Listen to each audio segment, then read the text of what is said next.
Supreme Magus, Chapter 64, The Importance of Status, Part 2. Professor Mart was a man around 40 years old, about 1 meter and 78 centimeters high, with thick blonde hair. Aside from his goatee, his face was perfectly shaven, revealing a calm and youthful appearance.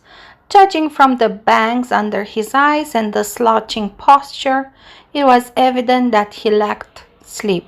It was no wonder that he had asked Professor Vester to stand in for him. When he saw the students, he straightened up, smiling at the small crowd. "Gladly, dear colleague. Sorry to have missed our appointment, kids. Since Professor Manoir returned, things have been hectic. There's a lot he needs to catch up with." The class made a small bow, accepting his apologies, eager to learn from one of the two most famous heads of the White Griffin Light department. First of all, the impossibility to regrow limbs or organs is a common misconception. The human body actually has such capabilities, but they are normally dormant. To temporarily awake them is necessary a huge amount of energy. We are talking about so much mana that is impossible for a single mage to perform the spell alone. Usually, the procedure requires two teams. The first one to perform the spell, setting the regeneration process in motion. The second one, instead, has to give energy to the patients for them to survive. Otherwise, the strain from growing a limb in a matter of minutes would drain the body of all the nutrients, killing on the spot. Most organs are even trickier, since time is of the utmost importance. A single mage can generate small ones like kidneys, but bigger or vital organs usually require too much energy. It's best for a lone mage to keep the vitals stable while calling for help. Interesting, Lee thought. Based on the little I know, maybe the large mana expenditure is due to the fact that what they actually do without knowing it is collecting and stimulating adult stem cells in the patient body. That or this world they have a healing factor, but I highly doubt it. If I'm right, with true magic I could do all by myself, but it would take days if not weeks. The on-off nature of fake magic makes things too hard for both the healer and the patient. True magic instead allows to divide things by steps, like I did for Tista. Professor Mart continued, "You are in for a treat. Since I was just about to start growing Captain Zeran new right arm." The soldier smiled awkwardly. He wasn't feeling like a market horse anymore, more like a rab rat. The first step is to take in consideration the sex and the build of the patient. Then choose the best limb template at our disposal. Template? Lit echoed dumbstruck, drowning on himself reproachful looks from his peers. "Yes, template. We can't allow the new limb to grow endlessly. The spell needs specific measurements to work properly." An assistant brought to Mart a cart full of wooden arms that the professor compared to the remaining limb, searching for the most similar one. Each of these models corresponds to a different spell. Here at the White Griffin, we have the biggest archive of regenerating spell of all the kingdom. I like to think that in part is thanks to my work. After choosing the best fit, Professor Mart called the rest of them the team via communicator amulet, forming two teams of 3 mage each. Technically, 2 mages per group should be enough, he explained. The third one is to be sure that everything goes fine. This is no war zone. There is no need of taking unnecessary risk. Both the spells took only a few seconds to cast. The new arm started to grow back at an amazing rate. After about half an hour, the new limb was completely formed. The class exploded into applause. All the medical staff accepted it with a small bow.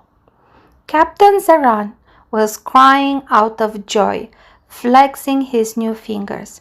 He still couldn't believe it. In his eyes, it was a miracle. He was a cripple no more. Soon, he would be able to resume activity instead of being locked behind the desk. The only discontent note in all that joyous atmosphere was Lid. He was closely looking to both arms, noticing the difference. The real one was much more muscular, with a higher bone density, plus the new one was even a little shorter. He offered Zaran both his index fingers. Squeeze them as hard as you can.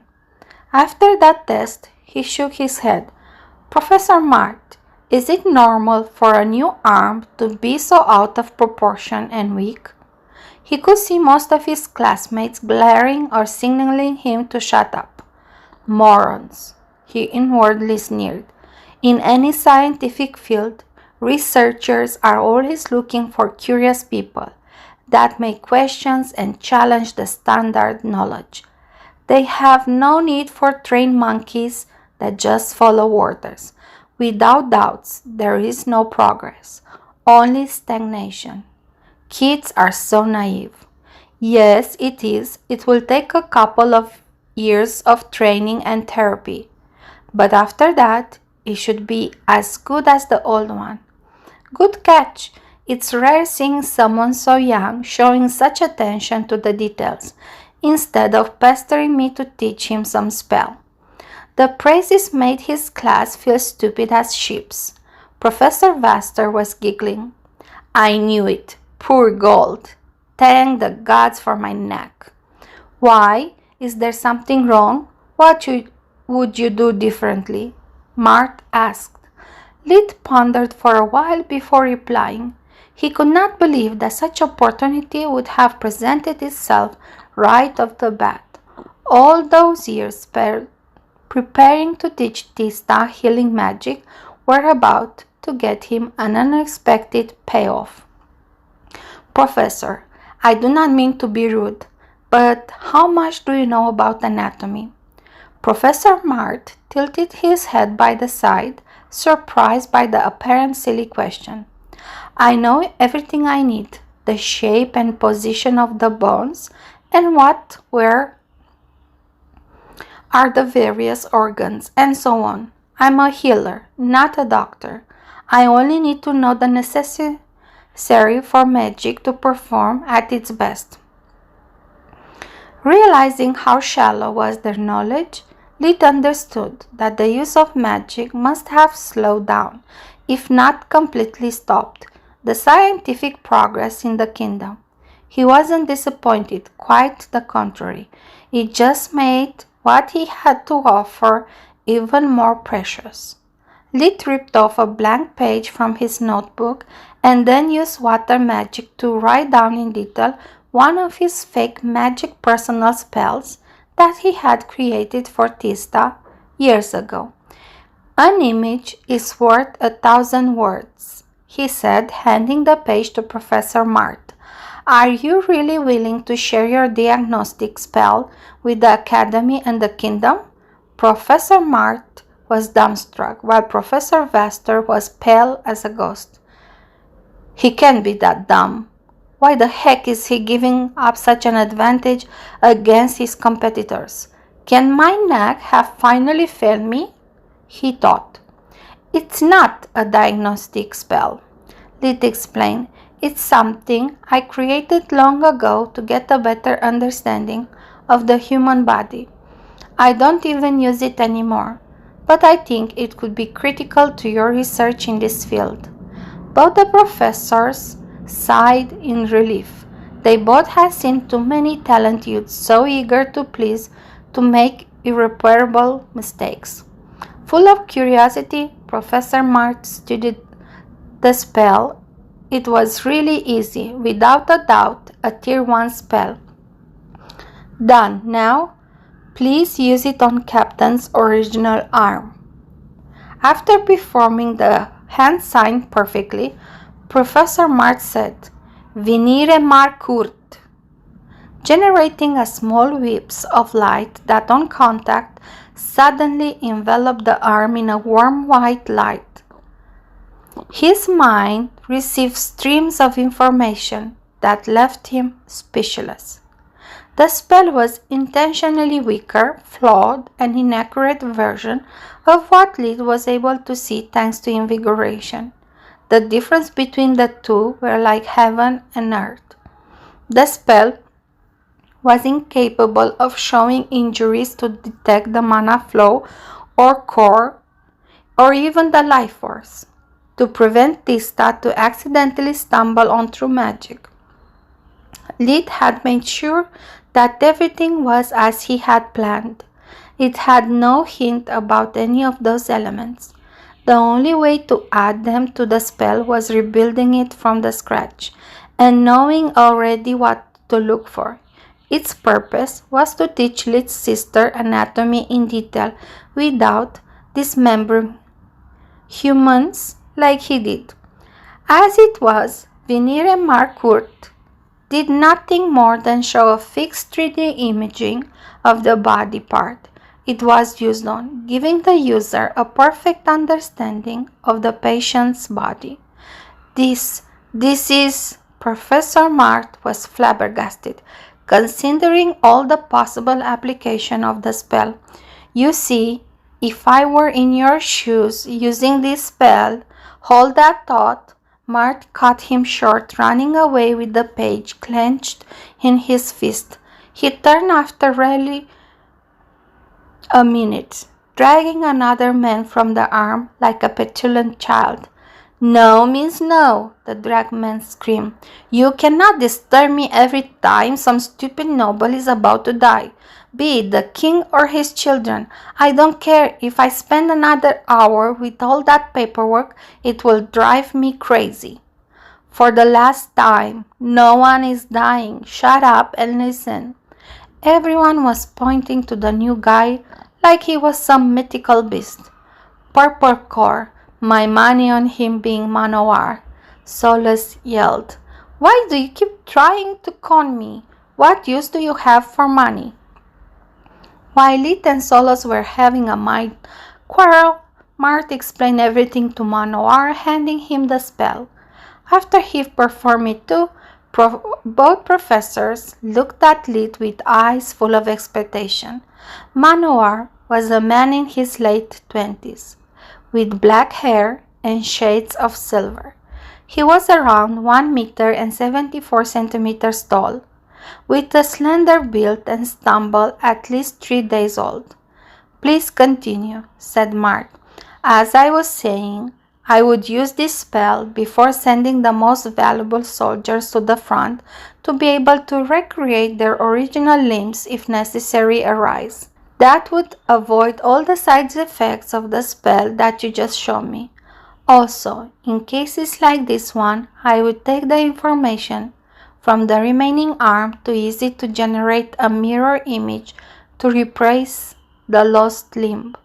The left and right limbs are not the same, but the result would be still much better than this one. And that is not all. Manoir chimed in. A crazy light had appeared in his eyes. We could even devise a spell that's capable of taking that information by itself and generate the limbs accordingly. We could finally throw away all those useless templates, using only one spell instead of many. Everyone was shocked at the idea. Manowar often disappeared without notice or acted like a tantruming child, but that kind of madness was a sign of a true genius. He had been able to see farther than the spell creator in a matter of seconds. Manowar took out his communicator amulet, opening the connection with the administrative department. "What's your name, kid?" he asked. "Lit from Lutia, sir." "Ah, I should have known it. Finally, another smart mage to talk to. You have no idea how hard it is for me. Only Mart and a few others are able to have a proper conversation. Everyone around here is so stupid." "Harumph!" A voice from the communicator amulet stopped his ramblings. "Oh yes, I almost forgot. Points assignation for the student lit from Lustria from sharing a tier 1 spell. 1,000 points."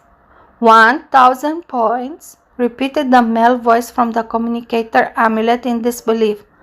"1,000 points?" explained almost all his classmates, becoming green with envy. 1,000 points? Asked both Lit and Quilla, that being for the first time in the academy, had no idea if there were many or few. "Yes, 1,000 points. Is it so hard to understand?" Manowar was outraged by the academy having the gall to hire a clerk, dumb or deaf, if not both. "I know it's too little," he said apologetically to Lit, "but I can't give you more until I discuss it with the board. Also, you'll get compensation for each and every one of your suggestions. Good ideas are priceless in the research field. Be kind and graduate quickly. I need more people like you and less idiots like this secretary around these parts." "Sir, the communication is still open." The clerk did a great job of keeping his voice emotionless. "I know it's open, you idiot. That's why I'm telling you to get your ears fixed. I can do nothing for your brain. But never give up hope. Magic advances every day by leap and bounds." The clerk politely hung up the call. "How did you create the spell?" Mart was interested. The idea was simple yet groundbreaking. "He can save it for his biographer." It was Manowar's turn to drag Mart away by the arm. "To the paperwork, for the life of me, and then to the board. You do the talking. I don't speak stupid." The gong resounded once more, making the end of the lessons. After saying his goodbye to Professor Vaster and to his 3 competitors, Lit walked away towards the prize hall. Based on his understanding, it was time for a little shopping spree.